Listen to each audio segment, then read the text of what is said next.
வணக்க மக்களே, வாங்க வீடியோக்குள் போகலாம். இப்போ நான் வந்து பால் கொழுக்கட்டைக்கு தான் மாவு ரெடி பண்ணிகிட்ருக்கேன் பாருங்கள். அதுக்கு வந்து நீங்கள் நீருண்ட பதத்துக்கு கரெக்டாக அரைச்சிங்கன்னா உங்களுக்கு கரெக்டாக இருக்கும். நீங்கள் என்ன பண்ணுறீங்க, சில பேர் முறுக்கச்சில் போடுவாங்க, நான் அதில் தான் ரெடி பண்ணிகிட்ருக்கேன். சில பேர் கையாலே உருண்டி பால் பாலாக குட்டி குட்டி பாலாக கூட போடுவீங்க.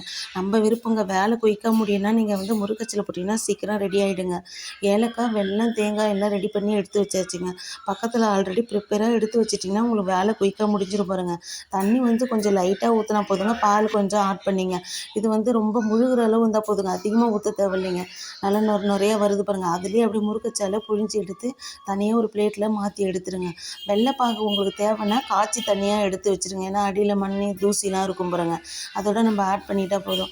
தேங்காய், ஏலக்காய் எல்லாம் நீங்கள் ரெடியாக வச்சுச்சுன்னா வேலை நல்லா குயிக்காக முடிஞ்சிருங்க. என்னால் அழுத்தி புழிய முடியலன்னு என் பையனை தான் கொஞ்சம் ஹெல்ப்பு கேட்டாங்க. அப்புறம் அவன் 2-3 அச்சு புழிஞ்சு கொடுத்தான் பாருங்க. ஈஸியாக இருக்கும். ஏன்னா பசங்களுக்கு வந்து வாரத்துக்கு ஒரு டைமாவது நீங்கள் செஞ்சு கொடுங்க. இப்போ இட்லிக்கு ஊற வைக்கிறீங்கன்னு வச்சிங்களா, அந்த டைம் நீங்கள் ஒரு எக்ஸ்ட்ரா ஊற வச்சிங்கன்னா ஒரு ஒரு அரை கிளாஸ் இல்லை 1 கிளாஸ் உங்களுக்கு தேவையான அளவு ஊற வச்சிங்க. நம்ம இட்லிக்கு அரைச்சி முடித்தோடனே லாஸ்ட்டாக இதுக்கு செஞ்சுக்கலாம். சில பேர் இதை அரைச்சி செய்யணும்னு ஒரு நம்ம சோம்பேறியாக இருப்போம். நானே அப்படி தான் நேற்று ட்ரை பண்ணேங்க. இட்லிக்கு ஊற வைக்கும்போது கொஞ்சம் அதிகமாக ஒரு அரைப்படி சேர்த்து ஊற வச்சுட்டுங்க நம்ம செஞ்சு கொடுத்தோன்னா வெல்லம், தேங்காய் கண்டிப்பாக உடம்புக்கு ரொம்ப நல்லதுங்க. ஏன்னா வெள்ளத்தில் இரும்பு சத்து இருக்குன்னு உங்களுக்கே தெரியுங்க. பார்க்குறது எப்படி இருக்குது பாருங்கள். கொஞ்சம் சில பேர் என்ன பண்ணுவாங்க, தண்ணியே செய்வாங்க. நான் இந்த பதத்தில் செஞ்சுருக்கேன். பிடிச்சிருந்தா லைக் பண்ணுங்கள், ஷேர் பண்ணுங்கள், சப்ஸ்கிரைப்